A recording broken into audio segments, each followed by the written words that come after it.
Welcome to another episode of the Bitcoin Latam Report. I have with me yet another friend, a Mexican Bitcoiner, Daniel from Mérida. He's an entrepreneur, he's a community leader. And again, we have the chance of doing another interview at La Casa de Satoshi. So, welcome, Daniel, here. It's your Thank first you. time. What Thank are your you. first impressions? Oh, it's an amazing space. Like you guys are so lucky to have something like this, like in the heart of Mexico City. So yeah, I'm looking forward to coming here for any more events and the likes. Yeah, it's awesome. Perfect. Yeah, coming from you, it's a really great compliment because you also have a community running in Merida and a physical space similar to this one. And I've been, and it's a really amazing place. Great design, a lot of room to grow. So I want to explore this project and everything that surrounds it. So can you start by maybe just to give some background about your Bitcoin story and what do you think about the current Bitcoin community in Merida in Yucatan? Sure. Well, let me preface the community aspect. So it's still, I consider that like we're establishing the foundations, but it's still in very early stages. So because we've been hard at work for a number of years, because there's an incredible amount of infrastructure that needed to be set up initially. So, for instance, just to give you an example, like the house, we've been renovating for about 2 years. So people forgot that we existed, and we just kept going. And then, like when you guys came over, it was when we kind of opened it to the public for the first time. So the idea was born. Well, it's a very broad, all-encompassing project because I was originally living in Europe, and I was born in Mexico, but I was living in Europe, and I was trying to build a Bitcoin Citadel there. And after the pandemic, well, the outlook for Europe was a lot more bleak. So that's when we decided to relocate back to Mexico and to start looking for where that's strategically where that can make sense. So we ended up in the Yucatan, which is an incredible place. Obviously, it has its ups and downs as well. But so we started to plan a self sufficiency project that we've been building for the last number of years. And as a necessity for that project, we needed a physical space for like to start a community, but also where we could support the initiatives of everything we're going to be producing at what we call the Citadel. It's like a ranch development, and we want to do it like very hardcore, like having a seed bank, like having proper like so in talk with you guys or with the guys from Kardashev about having mining and having like our own power generation.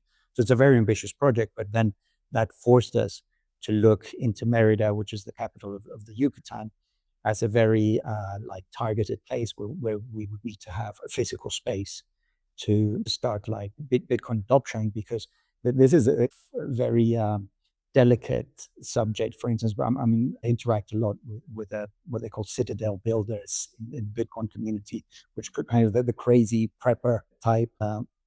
And they have a completely different outlook of things, right? But for us, like if you look forward into the future with Bitcoin adoption and all of like the uncertainty that we face in the world, then at some point it's almost like an existential necessity that the geographical area where you are adopts Bitcoin, right? It's not so much like you don't really have a choice. You need to think big and plan big, because if you're the only rich Bitcoiner in the area and the whole world deteriorates the way it can, then it's not a very bright outlook. So it's zooming all the way out and then feeling that urge where it's like, okay, no, we need like a big plan, because you can have all your Bitcoin, but you don't want to live in a world where you're constantly looking over your shoulder and having to hide your Bitcoin. You need prosperity in the entire community where you're going to live. So that's built into the project that we're trying to design. Great. So I actually remember a few years ago on Twitter, at that time was Twitter, not X. People talk a lot about citadels. It was like the dream of not only having, your Bitcoin stash that makes you sovereign, but everything else, the infrastructure to eat, electricity, to really be independent from the state. You actually need a lot of more than just a little harder wallet with your Bitcoin inside. So I've been to a few, as you said, prepper kind of conference just to see if there was a link to be made between, and if these people were already thinking about Bitcoin. But I found, I think I didn't went to an Acapulco, but there was something called the Freedom Festival. Mm. And I went there, and of course, the type of profile you get is people that are really on the prepper side. Mhm. But when I was talking about Bitcoin, they didn't really care, or they were thinking was like a scam or something. And then on the Bitcoin side, they really care about their sovereignty in terms of money, Mhm. but they don't really care That about. that So that how do you want to well, that that join that these together? that's our blind spot as Bitcoiners, right? Like, because or you can go, the full other end of the pendulum, but you have to start somewhere, right? So I think we do. It's a conversation that needs to happen in the Bitcoin space, because so many people are just stacking their sats, waiting them to deploy them in some distant future. But from what we observe is like there's so many massive potential weaknesses in the fiat system in terms of supply chains, infrastructure, like seed availability. Like we're in a rural area in the Yucatan, and here in Mexico, we've lost so many of our original seeds. For instance, the government hands out the GMO seeds to the peasants and the population. They're like, oh, this is much better because, I can grow my corn in 2 months instead of 4 or 6. So they're like, sure, I'll take that. And then they've been sacrificing a lot of what, the actual sovereignty that they had. So that's a whole project to recover that. But we just need, as Bitcoiners, like living in the city, we need to start to gain some perspective, right? Because it's not realistic to ask people we don't want to engage in fear porn. And like, I mean, it's a real threat that we're going to face in the next like 10, 20 years, right? Because also we're losing the actual quality of the food that we eat, right? It's not so much like they call it organic now, but it's like the nutritional content is very, very poor. So it's a nice conversation that should take place in Bitcoin spaces. And like you said, like the prepper guys, I mean, I am aware with some of those conversations, some of those are more like, shit coiners and people like that, because once you've gone so radical down that path, they think there's going to be no electricity. Mhm. Right. And then for them, it's like in the world that they're preparing for, if there's no electricity, then yes, Bitcoin is redundant. But I think there is a middle ground where you can start. What we want to explore is it's like the balance where you can have a different way of life. Obviously, we're going for the most extreme side, but there's so many things you can do in the city, right? Like with some of the courses we'll be having at the physical spaces, urban growing, like there's a lot of stuff that you can at least start to acquaint yourself with. Because I mean, I'm 100% city, right? For Mhm. me, it's been very steep learning curve. And then you do realize how disconnected we are from where our food comes from. So that's yeah, I think you could that's like great. almost like an analogy that most people will keep their Bitcoin on exchanges, but they will be to maintain the ecosystem alive and healthy. You need some people that are really private that will keep their Bitcoin in harder wallets, and you need the right proportion. So, how would you say this apply in for example, in regards of food? Like, how can you compete with the centralized models? Can you just give some examples of what? I don't know about competing. Although I can give you our personal like trajectory, right? So for us, like we just felt that we'd lost control of the trust that you place on the supermarket, like, even organic supermarkets, right? Mhm. So for instance, now in the Yucatan, like because I'm in touch with all the local agronomers and all the people that are actually producing something, and they know what's going on like below the surface. So for instance, at the moment, like I think 90% of the coriander, which is like a big, big ingredient, say for Mexican cooking, Cilantro. cilantro, yeah, Yeah. is grown in one tiny village Mm. outside of Mérida. And they supply Walmart, like all of this, it's like specialized in that. And normally you would know it, or there they would market it as, oh yeah, it's locally grown, it's like this village. But they spray glyphosate on the whole thing. It's an entire Monsanto project. Even we know the guy that sprays it. He's like, yeah, my tongue goes numb Mm. when I spray. But and we just buy it as like, oh, it's fresh produce, locally grown. So there's so many, yeah, black areas like that we're not able to peek under the surface. So I think so we're starting with that. It's like, okay, well, maybe come to a course, go to a place where you find that, say, how easy it is to grow some herbs in your living room, and just start to explore with all of that. Like, we should be able to provide like seeds that are like, third, fourth generation, like natural seeds. it's just starting it's a rabbit hole, right? So it's like the way you started your Bitcoin journey. It's like, I would highly recommend it. A good friend of ours, Jimmy Cryptozoro on Twitter, he runs his spaces every Sunday where they talk from a Bitcoin perspective. They talk about all of these subjects and you can ask questions. He's building In La Paz, Rancho San Satoshi, in La Paz, in Baja California. So yeah, it's a really great. I highly recommend that space. So, you have the white paper house, which is basically a building in the downtown Mérida, and then you have the ranch that is outside Mérida. I'm just curious, like, what have been the engineering challenges that you face so far in building a ranch? Because probably it's not something easy, right? I'm also wondering what are the legal challenges, like how do you structure if someone wants to make another Citadel?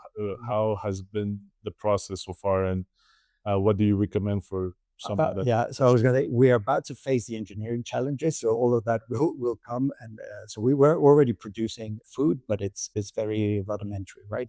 It's not the way we envision that we'll be producing eventually. But the legal challenges. I mean, that took us about a year to come up with a legal structure for something like this. So, for instance, I'll give you an example. Like there was a lot of fraud in the Yucatan. So then the government cracked down because they were selling big tracts of land, like they were called I forget the name, but it's like tiny plots that they were selling over and over again, the same plot of land to people in Mexico City or other parts of Mexico. So the government cracked down and then they increased the requirements for what you would need to make a development. So now they force you to use like CFE, which is the national electricity company, that it's a complete disastrous monopoly and terrible service, and they would force you to put sewage throughout the whole place, which is also a huge problem for the type of geology that we have in the Yucatan. It's called a karst system, so it's all these cracks under the earth. So it's very easy to pollute your groundwater if you don't manage it properly. So we on the legal side, we had to come up with a structure where we could circumvent legally all of these requirements because we want to do it even more ecological than their requirements. Right. So there's no framework for that. Like they would have asked us to bring in, to tear down a whole chunk of jungle, to bring all the electricity posts, to bring electricity to the plot and depend on them so we can have cleaner power if we do it ourselves.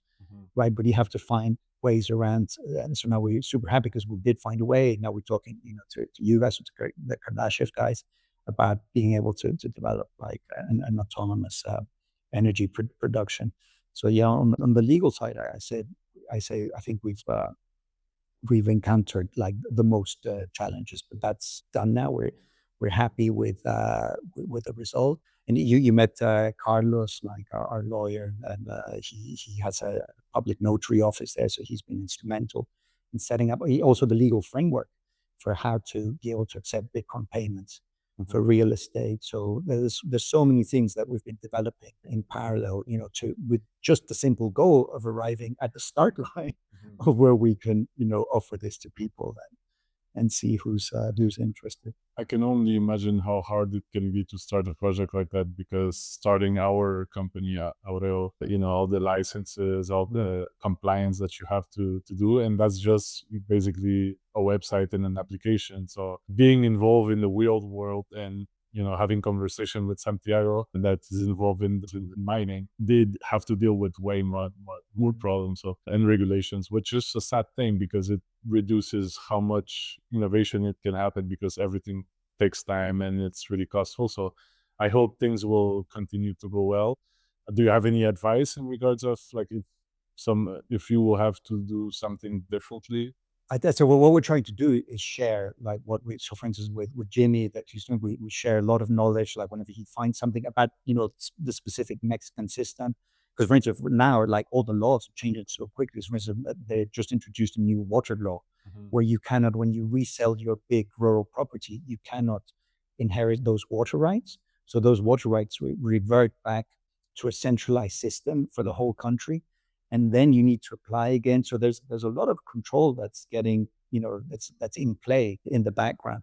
So you need to share so much knowledge with the people that want to build these kind of projects. But then as soon as you're out of Mexico, all the regulation, so you go back to square one. So there's only then, on the setup side, I'd say if you're interested in Mexico, then yeah, give us a call, give Jimmy a call.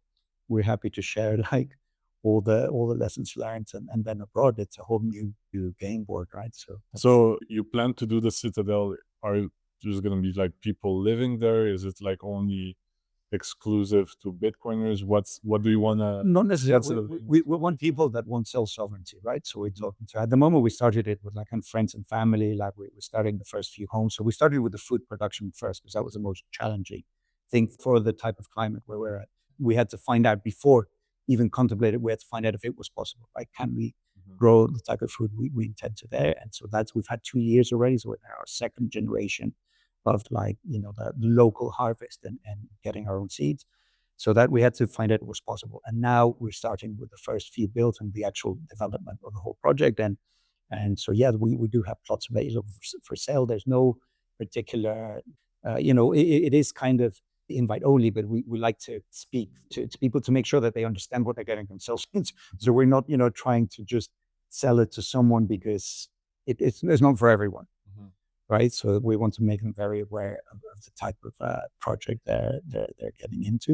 Yeah, so this is the first year where it's all kind of where the rubber meets the road, and we're able to. What's your dream timeline? Do you have like a realistic one, a really optimistic one? And Well, I'd say the dream timeline is getting the full production of the ranch up and going, because from then on, then we're kosher, right? Then we can develop little by little, because that is one of the most ambitious things for these type of projects. So, for instance, I'll give you an example. Like, how do you attract the people that want to live there if you're not producing food?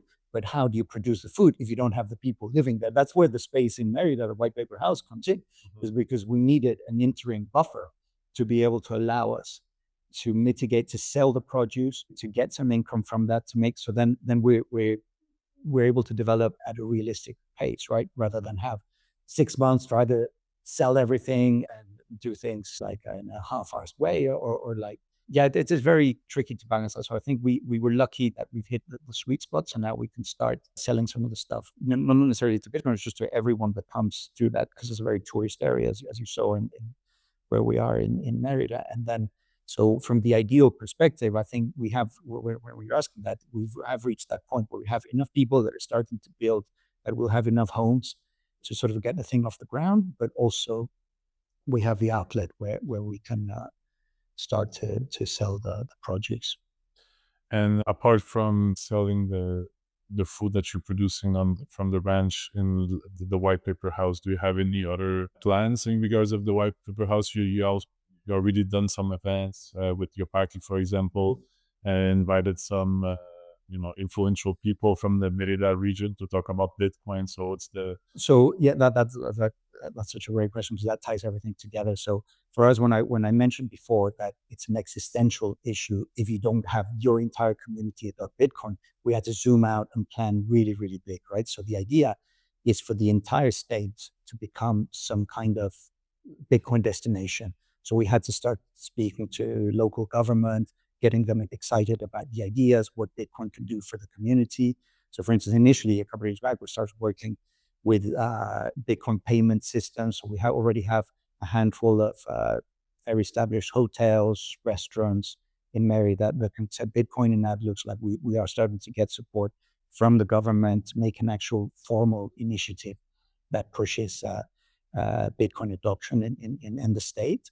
But also at the white paper house, the way we explain it is like we're 50% self-sufficiency education and 50% financial self-sufficiency education, and that's 100% Bitcoin, Mhm. right? But then we're able to get a lot more interest from the locals that are living there to come in and learn about self-sufficiency on the food side of things.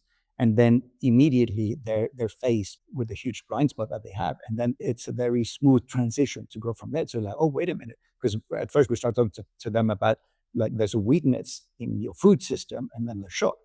And then from there, the transition to there's a massive weakness in your savings, in your financial system that you now trust. So we find that it's a very like smooth transition. Oh, and the other thing that I had mentioned as well, we picked that area of Yucatan because there's already a lot that's been done in terms of work and training and education. There's a project just south from where we are that's a Mayan agricultural school.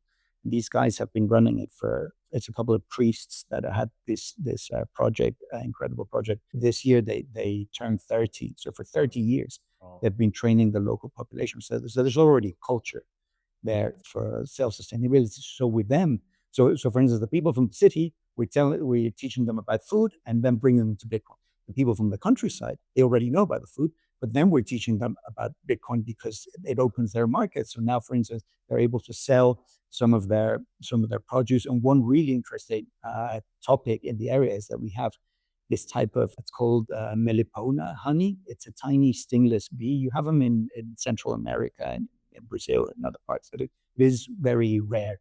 And because there's such little production here in Mexico, it's super, super scarce, super expensive.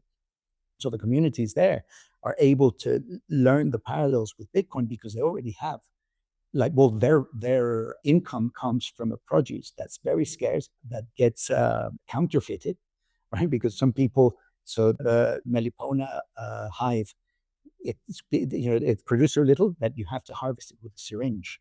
Wow. Like there's no, How much does it cost? it's I don't know what the price is. I'll have to get How much sats it but costs? yeah, we're trying to support them so that they can sell it in sats. But most people know of Manuka honey, which is from New Zealand and Australia, and this has higher medicinal qualities in terms of antiseptic, a whole bunch of stuff.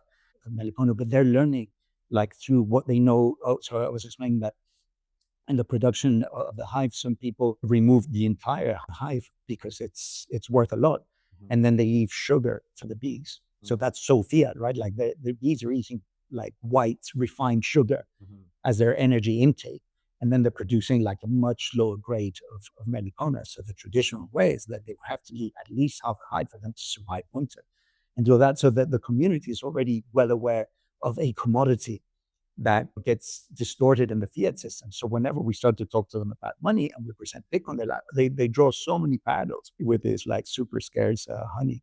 So at the moment, yeah, we're trying to bring like the honey production aspect as an educational tool. That's really interesting. Yeah, because I think some people are realizing that they're trying to orange pill a country or community.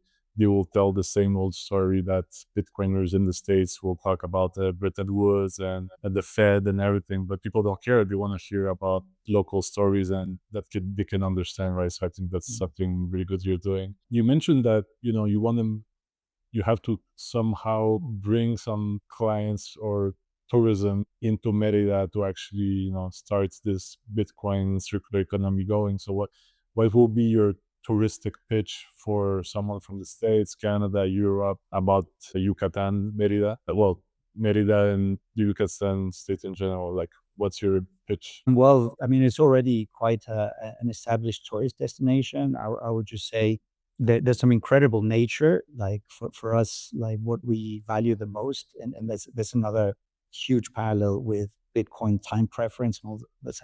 Like there's some incredible trees in some parts of Merida. Some of the biggest trees that I've ever seen in the whole of Yucatan used to be populated by these monster trees that a lot of them have been cut down. So for instance, that's part of what we're trying to do with all of these projects in the community too. It's a 100-year investment. Right? Like getting one of those trees, like getting like the security for that land. So that I mentioned that because of the nature aspect of the Yucatan, it could be a huge destination. We have the cenotes, that is like the sinkholes, that the whole of the Yucatan is completely connected. It's like a big sponge, and it's an area bigger than the UK. That's a whole underwater cave system that connects. It's unexplored, right? There's been more people on the surface of the moon, that's their quote, than in some of these like super deep caves where they literally haven't found the bottom. And so there's incredible scuba diving in those areas. Like that, if you're a scuba diver, I'd highly recommend scuba diving in cenotes. It's an out of this world experience. Then you have the whole colonial aspect of Mérida. It's becoming one of the like culinary destinations in Mexico. Oh, delicious food. There's a very, and we were trying to help them having better ingredients because it's very flavorful, but the ingredients are still somewhat Fiat. So we're working hard on that. And yeah, the proximity to the beach. We're also starting to, well, because when you mentioned when we tried to bring government and a lot of the local entrepreneurs, big developers that are doing maybe some, eco projects that we're trying to get them to accept Bitcoin. And there's already a few that we have, but a lot of them have developments at the beach where we're trying to inspire them to start some form of Bitcoin parallel economy in their beach towns where they are, because we can't cover the whole state, right? We're already at full and max capacity for the hours in a day. But now we are starting to get kind of strategic alliances with people that see the potential of what tourism can bring to the Yucatan. And then so it's half. So what you're saying, like, how do we teach people about Bitcoin? Because we have a problem, which I'm sure you're very aware of in Mexico, that the banking system is actually really good. It's very efficient, but you can pay so many things instantly. So that means that, for us to get someone genuinely excited in Bitcoin, it's a much taller order than in some country where the financial system isn't really helping them out. Unfortunately, like, we do have like a very advanced system here that meets most of their needs. There are still some areas that we can focus on, but what we're trying to do is through tourism, trying to make them meet in the middle. So there's so many Canadian expats living in Mérida, and a lot of them are older and they're not, so technologically advanced. So they get completely taken for a ride on commissions, fees, like whenever they bring Canadian dollars to spend as Mexican pesos. So that there's a way where, like, they can save a lot by using the Bitcoin network, and the merchant can halve their credit card fees. So there is like an incentive from both sides to come up with something. I think that's definitely what we all need to be exploring in Mexico as an initiative. And once you have that cash injection from the expat community, then it's something that helps us so much to be able to show the locals, saying that, look, Bitcoin is real. It's something that you should look into, but it's a ridiculously slow process. And also because we see like these communities that we're talking about, like, we're going to depend on them in the future in the future for our survival. So they're our partners. So we can't sell them Bitcoin. Right? We need to like live up to our level and expectations of exchange. So we exchange with them, like energy, favors, work, knowledge. And then when they see that we're using Bitcoin, then they become curious. You weren't the event, but the event, they were selling for the whole thing. That was the first time it became real. We've been working with these people and mentioning Bitcoin, telling them about something. But if you push it too hard, it can't be a sales pitch, right? It has to be real. Absolutely. Because these are people that we're going to have a relationship for the next 20 years. So we're very, very careful how we pitch Bitcoin. It was terrible on the day we had the events, like the Pleb Lab event. It was the Black Friday, the biggest drop that Bitcoin had, and we were asking them to charge everything in Bitcoin. So that's you can't take this lightly. You're messing, with people's livelihood. Absolutely. So there's a lot of responsibility going on there. So we had to.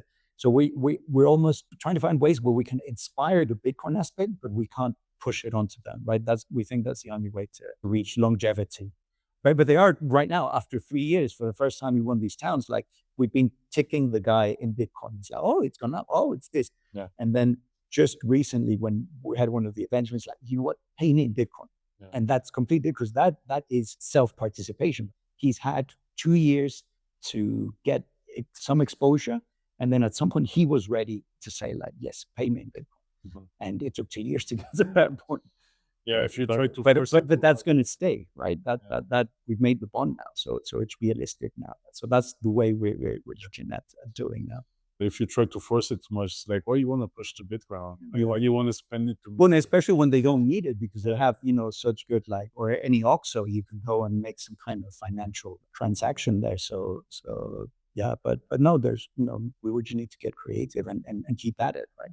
What I found really interesting about Yucatan is historically it was also kind of independent from Mexico. So 3 times it's been independent from. That's the other reason, because there is a mentality of, like, fuck you, like Central Mexico, like, we're doing our own thing.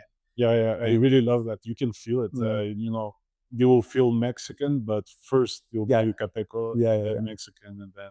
So there is talks of them, like, because you don't need to formally. That's the beauty of this type of Bitcoin experiment. that they could be independent. The population, I'm not even talking about the government, like the population, if they had that feeling, they'd like, why are they devaluing the peso? Why are they diluting all our wealth? It's like, no, we can opt out and do this thing. So there is already a really good Yeah. mix. I want to give a shout out to, pues, I'm mixing Spanish now because I'm living too long here.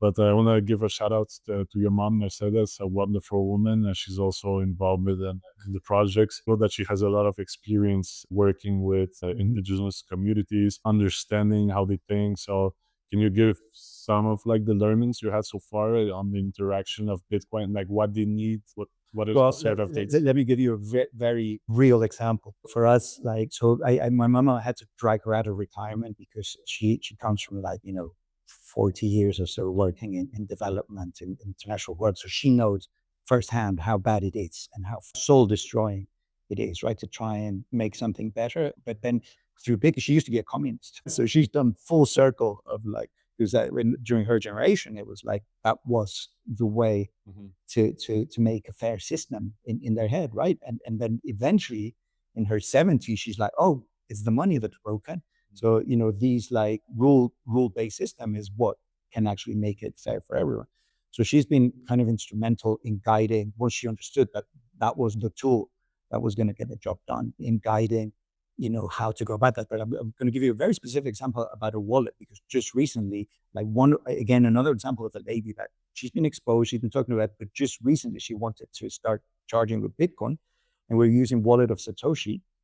And I hadn't really used that for her, but in Wallet of Satoshi, you had something, because I think it's set up for US dollars.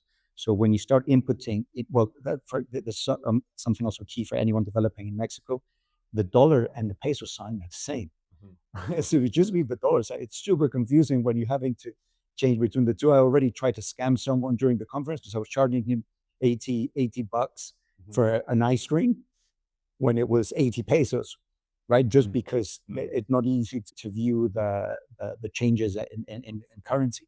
But then in Wallet of Satoshi, when you're trying to input an amount, it was when you say you want to charge 200 pesos, you charge two, and it puts it all the way on the other side of the decimals. So in order to, if you instead of typing 200 and that's the amount that you have two, and then you have to input five, four zeros.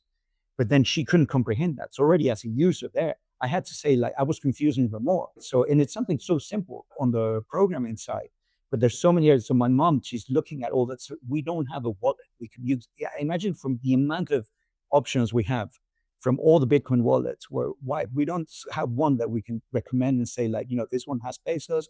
It's simple enough. It doesn't have 20,000 features that are going to confuse these people more. So that's one of the things we're trying to do, right? Like, develop a simple wallet for these type of women that they need Bitcoin, but they're not going to be able to go through 20 different settings. And so when you say my mom's taking care of that side, right? She's interviewing and getting, like, that firsthand experience. Because for us, we just think, oh, we're kind of bringing the resources to them, but like, there's much, like, simpler way of getting adoption when it's something that they've had a say and they've had some form of input, right? So all of that work still needs to happen now. But yeah, it's great that, like, people are paying attention. We're able to have these kind of conversations and just get, like, yeah, just have these chats.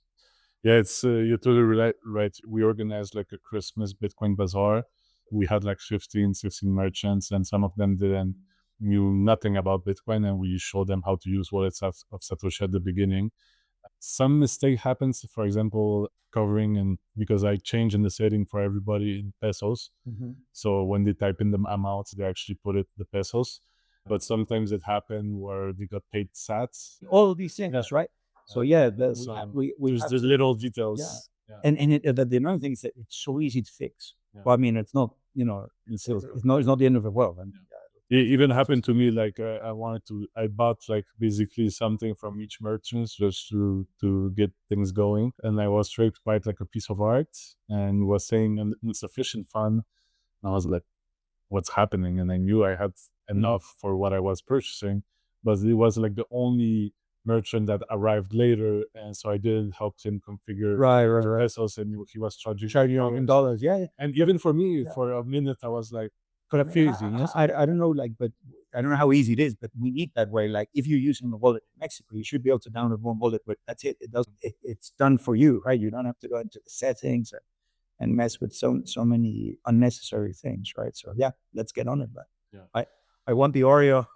Yeah, that's we had a pretty thick thing going on. It's gonna come back, so we're gonna try to make sure to help as much as possible. Apart from like the technical side of things, is there any other learnings? Or, I mean, you already said you're trying to teach them using analogies with Hagi, but is there any other thing that you could think about? The only like rude awakening, the big learning is just you have to have 8 times the patience that you thought you're gonna have, right? Because it just takes forever, right? Like you need to make friends with everyone first. You need to establish like an actual connection, and then you can talk about Bitcoin, right? Because we see, I mean, it's understandable. So many Bitcoiners are like super bubbly and they're excited and they want to, get this whole thing. But imagine, like, whenever I hear the conversation, oh, I just orange pilled my cab driver. Yeah. And it's like, how long did it take you to learn Bitcoin? Like, it is. I sometimes think it's actually irresponsible, right, to try and get people on so quick because it takes time. Yeah, like,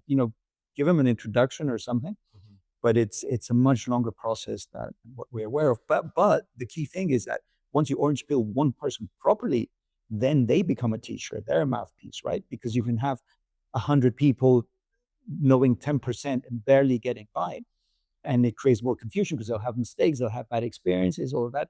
So I just say, like, take 8 times the amount of time that you thought of, but do it properly, because that critical number, that critical mass does start to, and that's why when you say community, it's like, I'd say there is no community in Mérida the way we would like to think of a community, but we have very, very strong allies and people that are starting to pull in, and they're coming in 100% genuinely, right? It's not some gimmick, it's not some fad. Like, they've spent enough time with us to know, like, oh wait, no, this is really interesting.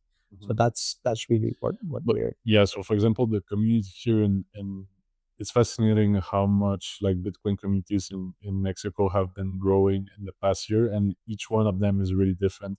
There's Isla Mujeres that is like more on the media and entertainment and tourist side. Here we're doing BitDev, so it's a little bit more technical, but also we talk a little bit more about the financial aspect. You're doing like completely another thing. Then in Guadalajara, you have like just hackers doing Right. just coding, right? So I feel like everyone has like their own specialty, and what would be great to see is like more mixing between all of. Well, the thing is, it's so new, right? Like, we're all just like getting our foot in the door. But we all know each other. And then like, once you start to have some kind of movement between all of these different communities, that's when I think it'll get interesting. But yeah, I'm happy that you came for the first time here, and you're gonna give a talk. Our Yeah, looking forward. event. Unfortunately, this episode will come out after, because I already have some recorded before this that are coming out. So can you share a bit what you're gonna talk in the presentation at the Bitcoin Day that's gonna happen on the 24th? Yeah, well, I'm going to give an overview of everything we're doing, and trying to get people excited to come and check it out for themselves in the Yucatan. So yeah, we're hoping to see. We're also in Plan B, like, next week. So if anyone wants our Plan B, come and say hello. Perfect. Yeah, you came on business. So I don't want to take you longer. So any last thought or? Well, I mean, like I said, like, 2026 is the year, right? For us, it really feels like make or break. Like, there's so many things that are happening in the world that we really need to make a big splash. And but so far, I think the stars are aligning, right? Let's see what happens. But yeah, just keep an eye on Mexico City and Casa de Satoshi, because I think there's some great stuff. We're here to help, and you're always welcome to promote, to talk about everything and how people can follow the project. I mean, I'm gonna put all the links. Okay, yeah. So I'm on Twitter on the INAH Citadel, which is always, it's a funny thing, because here INAH is the Institute for History and Archaeology. It's a very corrupt, like, captured Okay. organization. But in Mayan, INAH is the seed, the grain that they pick, the best grain for the next harvest. So it's a time preference. like teaching there. So then we figured like that the locals really like the philosophy of like, let's save the best things, let's not consume them today because they will bring us like a better reward next year if we do that. I like the analogy, the Bitcoin seed and the real seed, right? So Well, there's and something that not just that, the corn, yeah, right? the network as well. It's corn. Like Yes. Ina is for corn. Like it's the corn seed. Perfect. Yeah. All right, thank you so much. All right. Was a great talk, and wish you the best. Thank you. Well, hope to see you in Mérida very soon as well. Yes, of course. All right.